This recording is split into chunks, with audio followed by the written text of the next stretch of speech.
हाय मैत्रिणींनो, नमस्कार. मी पुष्पांजली. तर बघा, माझ्याकडनं आज या ब्लाऊजला कट लागलेला आहे कैचीचं. तर ते कसं ॲडजस्ट करायचं ते मी तुम्हाला सांगत आहे. तर याप्रमाणे एक छोटी कपड्याचा तुकडा काढून घेतलेला आहे आणि तो आतल्या बाजूने त्याला मी अटॅच करत आहे.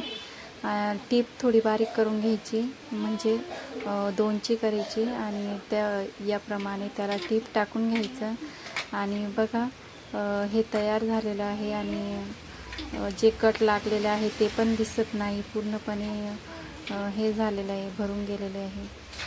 आणि हे राहिलेला जो राहिलेला जो दोरा आहे तो असं याप्रमाणे काढून घ्यायचा आहे. आणि बघा, दोघं साईडने नेमकं कटोरीवरच माझ्याकडनं कट झालं होतं, पण ते आता कवर झालेलं आहे. याप्रमाणे तुम्ही पण आयडिया कशी वाटली कमेंट करून नक्कीच सांगा. आणि हो, व्हिडिओला लाईक, शेअर, सबस्क्राईब करायला विसरू नका. थँक्यू.